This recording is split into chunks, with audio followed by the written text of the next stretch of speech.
Today's Winston Cup highlights are brought to you by Ford and your Ford dealer. Have you driven a Ford lately? Dale Earnhardt took advantage of one of the only good things that came out of Hurricane Hugo, the Hurricane Hugo rule. That allowed Dale to lead the show from the pole for the first time since 1987, even though the car was qualified by veteran Busch Grand National driver Jimmy Hensley. Dale would lead until Kyle Petty and Larry Pearson collided. Then Davey Allison would spin his car around trying to slow down. Darrell Waltrip's magic at Martinsville was there from the start of the race as he pulled a rabbit out here going by Earnhardt on the outside for the lead. Rusty Wallace, meanwhile, was blowing through the field in an attempt to get up there and dice for the top spot. A blown right front for Bill Elliott put him a lap down. Bill would eventually finish 15th, 6 laps off the pace. With Darrell and Dale still going at it up front, Rusty had his hands full with Ricky Rudd and Sterling Marlin. But by the 200-lap mark, it was Rusty Wallace at the point. As many were scrapping to try to stay on the lead lap, the racing was tight and no one was giving an inch.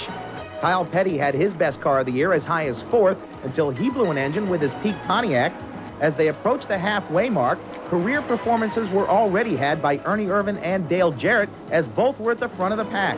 Irvan eventually settled in about 4th, and Jarrett in his Hardee's Pontiac took off. Busch Grand National Championship contender Tommy Ellis, subbing for Neil Bonnet, looked good until his engine blew in his Citgo Ford just past halfway. Then an unscheduled pit stop by Winston Cup points leader Dale Earnhardt. That put Dale 2 laps down. In his frenzy to get his laps back, Richard Petty, running well, simply got in Dale's way, and away went Richard. Jarrett lost his lead when he made a pit stop on lap 348. Then Richard Petty, Alan Kowicki, Jeff Bodine, and Phil Parsons brought out a caution. Over the last 50 laps, Ricky Rudd, Harry Gant, and Dick Trickle all tried to close in on the leaders while battling amongst themselves.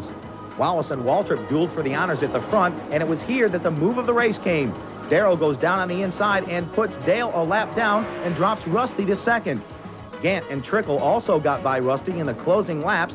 Gant attempted to close the gap on DW, but Darrell's brother Michael and his spin on the final lap assured that wouldn't happen, and Waltrip would win the Goody's 500. Harry Gant would finish 2nd.